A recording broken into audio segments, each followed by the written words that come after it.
So like, if that is the case, and we snapped to 5,000 players right now, and this item is a 1,000 limited blockchain item, then I can get an idea of how big of a demand will there be, and how much are people willing to pay is what the market price is going to show us.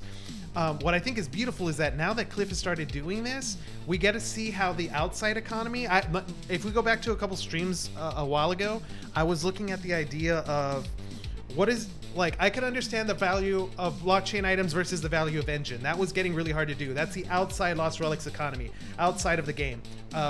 Even though it has ramifications on the game because it's the blockchain items. Inside the game, the problem I've been having the hardest time for is figuring out, like, what is gold worth? How do you know how much a resource should be, right? In the beginning, I based it off of pendants and off of how much gold you could get per adventure per run, right? Getting an idea of how scarce gold really is. Take that number, that calculation that we did, we can run through it. That's a whole stream on how to calculate how much gold there is in the economy. And then try to estimate and subtract out the gold sinks. How much is Cliff taking gold out of the economy, right?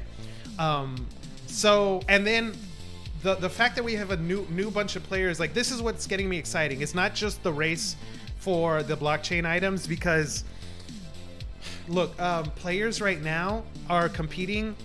New players that are coming in are and rightfully so, are making a complaint in the background about, like, hey, these new updates are benefiting old players, the people that already have gold, the people that already have blockchain items. Yes, technically it does, but you have to ask yourself why. Why did Cliff choose to do something that would benefit older players a little bit more than newer players in the short run, versus then a different patch that benefited new players versus old players? Because that's going to come, right? So the only question, the thing that makes the most sense to me is that Cliff understands that he needs to start getting the economy cycling, the velocity of money, the velocity of gold, velocity of blockchain items, because that's what's going to drive the economy.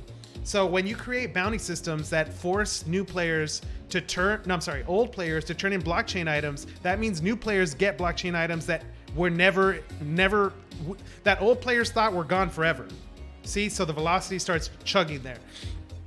Apply that with gold now, because what's going to happen is you have a whole bunch of older players that have a vast wealth of gold. Like, they're holding 600K gold, 200K gold, 100K gold, 1 million gold. I'm more than positive you got 2 or 3 players out there with $1 million plus gold, that are probably just holding on to it. If they're going to be competing for these blockchain items, then that's going to give the new players that realize that once new players believe they're not going to be able to get it, they're going to start selling it, right? And when they start selling it, it's going to flow gold out of the old players and into the new players. It's like the idea of a tax. You're taxing the old players' wealth to transition it into the new players' wealth, but in doing so, you're going to spark a second economy. Like, not a second economy. You're going to spark a second wave, because now new players that are selling these puzzle pendants are going to have gold to invest in whatever profession or whatever tool or whatever production skill or whatever survivability item that they need.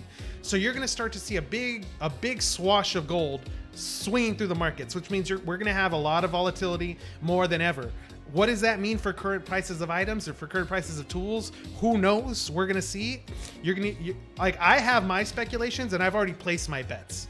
Like I said, I earned up about to $250,000 gold in the past 24 hours by selling a bunch of stuff that I had already made profits on, and started investing it in different items that I thought, okay, this is a little lower than what it should be, or this could have a little more potential than what it's worth right now. I did the same thing at the very start of the game when I started collecting the claws, the legendary claws, Gogum claws, and the legendary warden keys. And I was picking those up between 2,000 and 5,000 gold. Right now, the warden key was going for 22,000, and the claws only going for 6 or 7. But I was flipping them a few months ago when they were like at 10, 12. Okay, and that fluctuation is gonna keep happening. Okay, so it's a cycle. It's all secular. So we gotta get an idea of what's happening here.